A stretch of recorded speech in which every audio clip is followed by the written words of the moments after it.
Hello guys, welcome to our channel star wow में आपका स्वागत है। आज मैं आपके लिए एक और बहुत ही डरावनी कहानी लेकर आ चुका हूँ। ये कहानी एक प्यारे से बच्चे राजू की। दरअसल ये कहानी राजू की भी नहीं थी।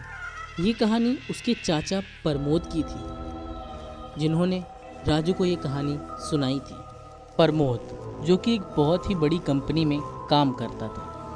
काम ज़्यादा होने के कारण कभी कभी प्रमोद ऑफिस में ही रुक जाता था। ऐसे ही एक रात के 1 बज गए उसे काम को ख़त्म करते करते, और फिर वो घर की ओर निकलता है।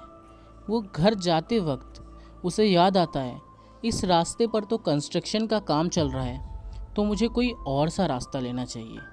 तो आज प्रमोद किसी दूसरे नए रास्ते से अपने घर जाने का ट्राई करता है।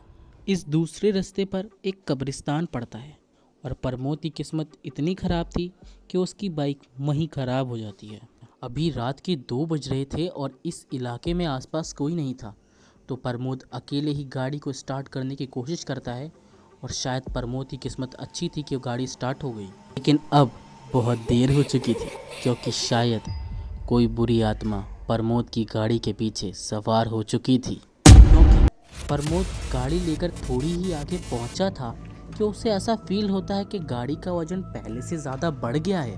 वो शीशे से पीछे देखता है तो पीछे कोई भी नहीं था, लेकिन उसे काफ़ी फील हो रहा था कि उसके पीछे कोई बैठा है। किसी की सांसें उसकी गर्दन पर टच हो रही थी, मानो कोई पीछे बैठा हो, लेकिन पीछे कोई भी नहीं था। प्रमोद अब थोड़ा डरने लगता है और वो गाड़ी की स्पीड बढ़ा देता है। गाड़ी की स्पीड उसने बढ़ाई थी कि गाड़ी थोड़ी आगे चलकर फिर से बंद हो जाती है। और अब जहाँ पर गाड़ी रुकी थी वहाँ पर एक मंदिर भी था। प्रमोद अपनी गाड़ी को वहीं छोड़कर मंदिर की ओर भागता है। प्रमोद मंदिरों की सीढ़ियों पर चढ़ जाता है, तभी उसे पीछे एक काला साया दिखता है जो मंदिर की सीढ़ियों पर ही खड़ा हुआ था। प्रमोद मंदिर के अंदर चला जाता है और पूरी रात वो मंदिर के अंदर ही रहता है। सुबह बाहर निकलने पर वो अपनी बाइक को ढूंढ रहा होता है यहाँ वहाँ, लेकिन उसकी बाइक उसे कहीं नहीं मिलती। वो अपनी बाइक को ढूंढते हुए उसी कब्रिस्तान में आ जाता है और यहाँ पर उसे उसकी बाइक मिल जाती है। प्रमोद को समझ में नहीं आ रहा था कि उसकी बाइक तो उसने मंदिर पे खड़ी करी थी, तो ये बाइक यहाँ कब्रिस्तान में कैसे आई। प्रमोद अपनी बाइक लेके घर चला जाता है। घर वाले सब उससे पूछते हैं कि क्या हुआ, पूरी रात कहाँ था तू। प्रमोद अपने साथ घटी सारी घटना अपने घर वालों को विस्तार में बताता है।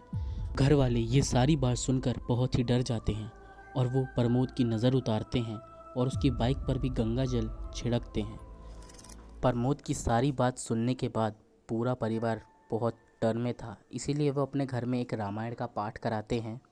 और उस रामायण के पाठ में सभी परिवार के सदस्य इस रामायण के पाठ में आए हुए थे, और यहाँ पर तभी राजू को ये कहानी उसके चाचा बताते हैं, और वो हमें इंस्टाग्राम पर ये लिखकर भेजता है। आपको कैसी लगी प्रमोद की कहानी? अच्छी लगी तो इस वीडियो को लाइक करें, चैनल को सब्सक्राइब करें, और अगर आपके पास भी कोई ऐसी बढ़िया भूतिया कहानी है तो हमें इंस्टाग्राम पे कांटेक्ट करें।